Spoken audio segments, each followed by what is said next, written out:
this particular area, there were 36 families who lost their homes. A lot of people in the community and outlying communities were really trying to get involved in how to help these individuals. It was really a unique situation because a lot of these homes were off-grid. And because they were off-grid, insurance and things like that were not really available like they would be in a conventional home. And so the families there had been meeting, and again, we were talking about some recovery efforts, and the determination was made that we would look at rapidly rehousing some of them, but we only had X amount of resources. How do we maximize it? And so on and so forth. And after exploring several options, the community of those 36 families actually came together and voted on who they thought needed a home first. In this day and age, that these people came together and decided amongst themselves who needed housing first, and to forego your own needs and your own wants and your own situation when faced with such devastation. How do you even do that? I don't even have words. Among them was a young family who had just given birth to triplets, premature, mind you. They had absolutely no clue that everything in their life had been turned upside down and that their world was starting over, but they were starting the world over for everyone else too. And how great is that with the families and all of the neighbors getting together? And it was really a testament. Talk about the circle of life. And I'm just looking at this and I'm thinking of all of this devastation and everything that these families have been through, and they're actually coming together as a community to help each other out.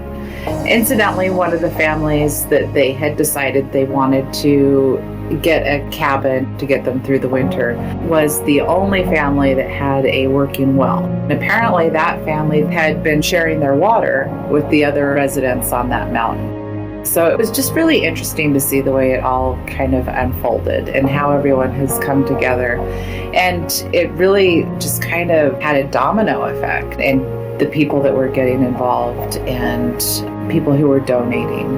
And, somebody would catch wind of the story and then call and say, hey, what can I do? And hey, my church does this project every year, but because of COVID, we can't. So we heard that you might have something going on. And that's really how it came together. But initially it started with the humble beginnings of these 36 families who lost their homes and came together and decided who needed to be sheltered first. And that's a pretty amazing, selfless thing to do. So there was like the Tonasket, Oroville, Republic, Omak, Okanagan areas, and then we had 4 different groups of volunteers that were coming through. Those were pretty cool too. I mean, these were college kids in their gap year, and all of them were great groups of kids, and they were just out of high school, just trying to figure out what they wanted to do with their lives and what they were going to do and the impact that they were going to have in their world. They helped out on several other projects locally as well. It's really amazing the way that volunteers come together as far as, what they bring, their own skills, and you just never really know what that is.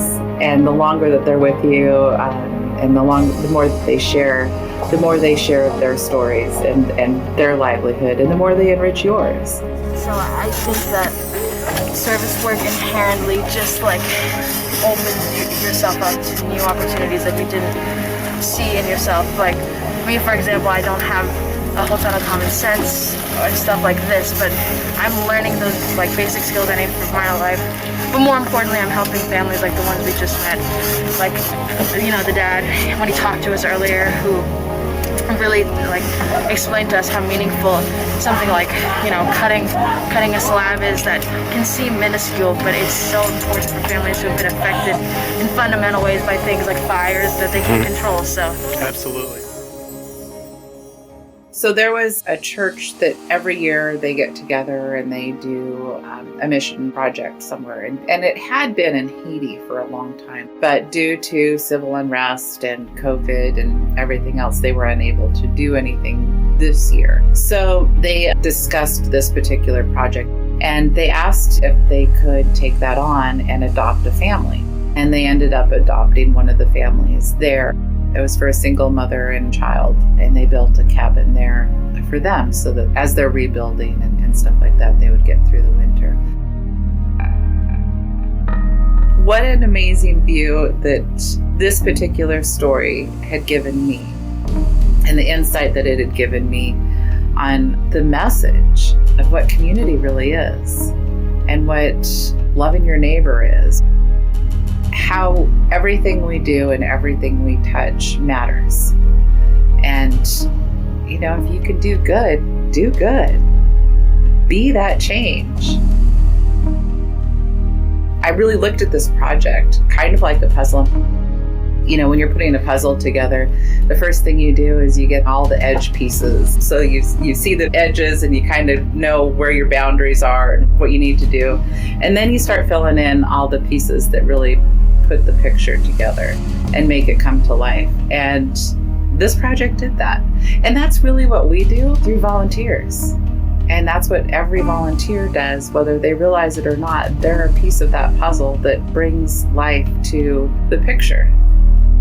You don't have to be super mega rich to go put in an hour just to brighten somebody's day.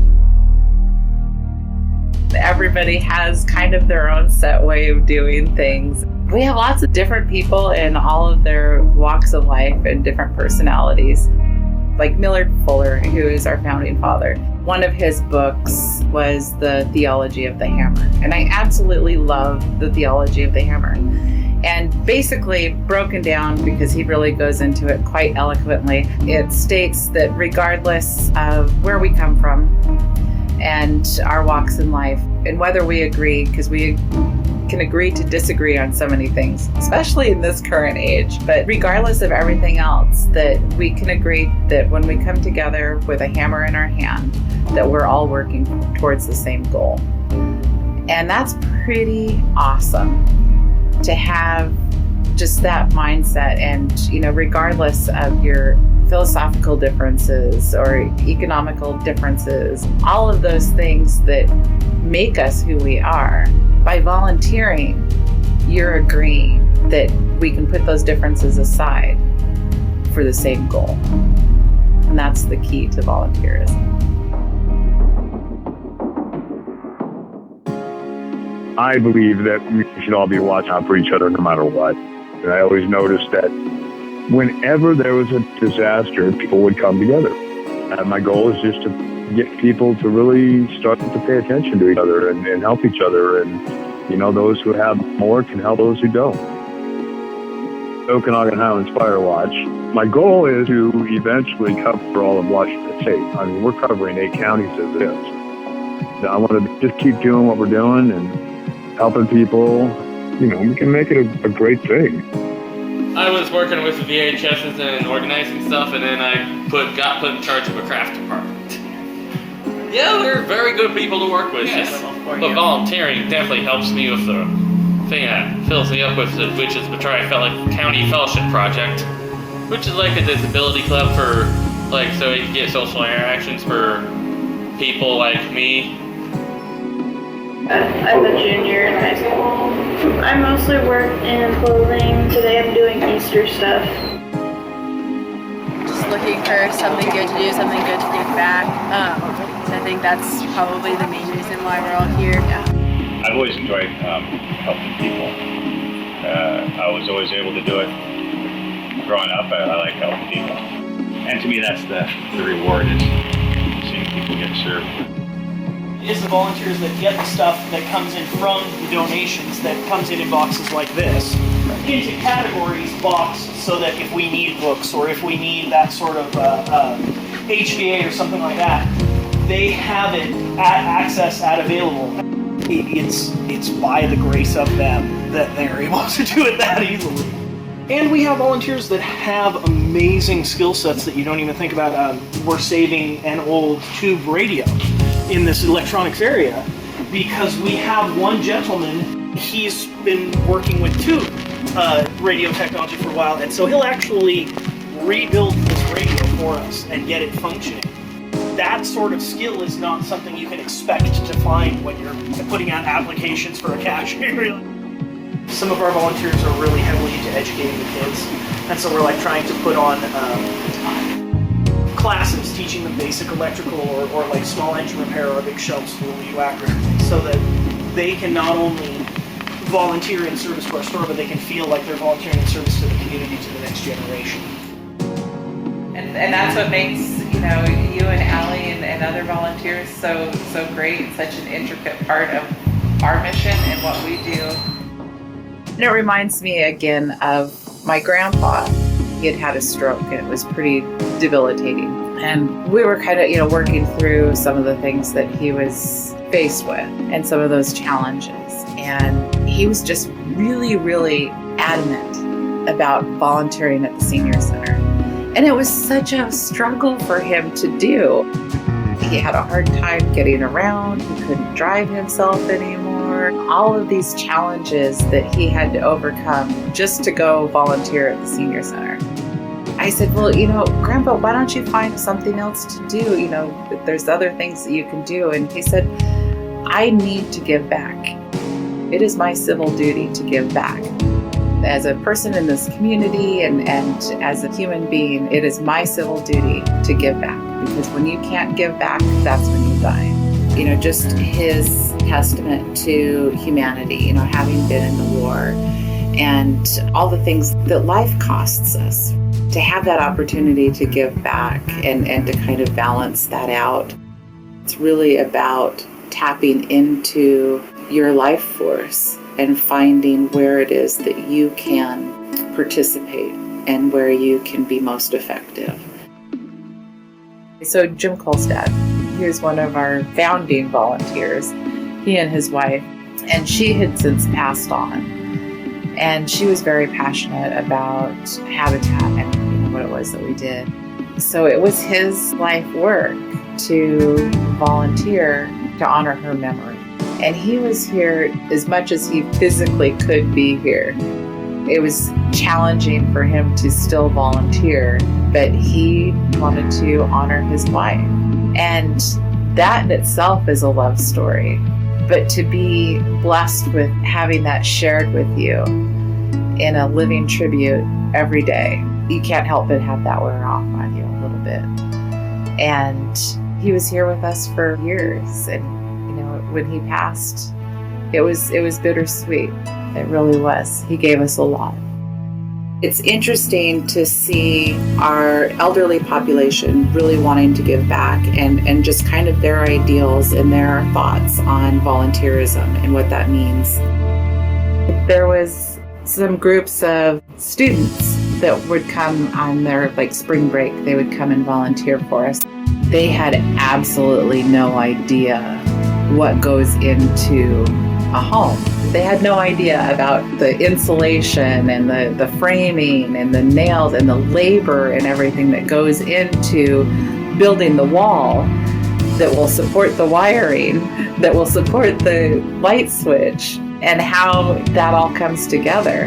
And so it was really kind of fun to see these kids work together and just their eyes just kind of opening in awe and as they were exposed to a world that they were not familiar with. They were doing some physical manual labor that they had never been presented with before, and they were thrilled about it and excited.